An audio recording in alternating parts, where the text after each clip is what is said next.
Here in the streets of Pattaya, Thailand, sex is served up like dinner, with orders taken right off a menu, such as the one this man tries to shove in someone's face. The titles and pictures are too graphic to show up close, but you'll see a mouthful here along Walking Street. Welcome to Pattaya. On the surface, this is a beautiful beach resort, but by night, it's a place of violence and sexual abuse for children and women. Located on the coast 100 miles south of Bangkok, Pattaya is one of the top destinations for sex tourism, an industry that generates more than $4 billion a year in Thailand. I think at the end of the day, it's about money. Inside of our hotel conference room, Melina Latkova, the director of XP Children's Shelter, explains that many kids are trafficked in from poor neighboring countries like Cambodia. Our mission team from Mount Gilead Full Gospel International Ministries in Richmond is here to learn how we can make a difference. There are 14 of us, all women, and we're here with mission teams from all over the world for a week-long outreach called Operation Extreme Love Thailand.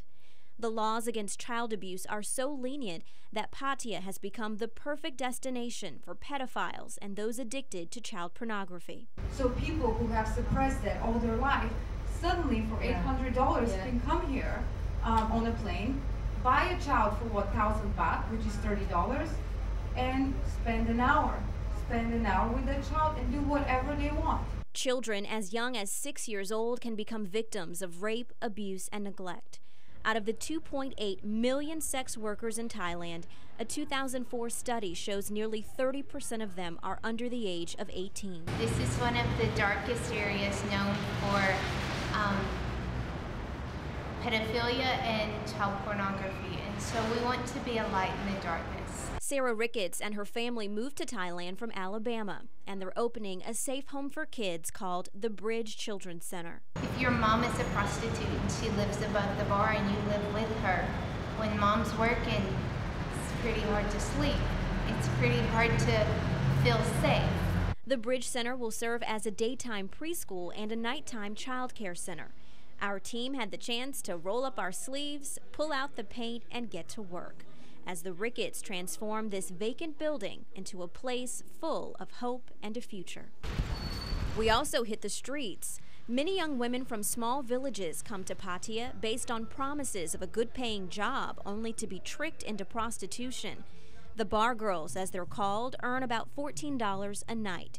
So with the help of translators, our team goes out and pays the bar owners, so a handful of girls do not have to work for the night. We take the young women back to our hotel and hold a party in their honor with the help of a nonprofit group called the Tamar Center. We shower them with roses, gifts, and a hot meal. They also hear from former prostitutes like 25-year-old Kung. She tells us she took a job at a bar in Pattaya to cover medical bills for her young daughter, but she didn't know she would be forced to have sex. There came a day when I needed to sleep with the customers. Otherwise, I would lose my job. I got paid, but I was hurting and I missed my daughter. The Tamar Center came to her rescue. They help women learn culinary and cosmetology skills so they don't have to sell their bodies for sex. Despite the feeling of hopelessness on these streets, there is a way out. I came here with my team to expose the truth about sex trafficking in Thailand, but you may be surprised to learn that it's happening in our own backyard in Virginia. Hear that part of the story in part 2 of my special report.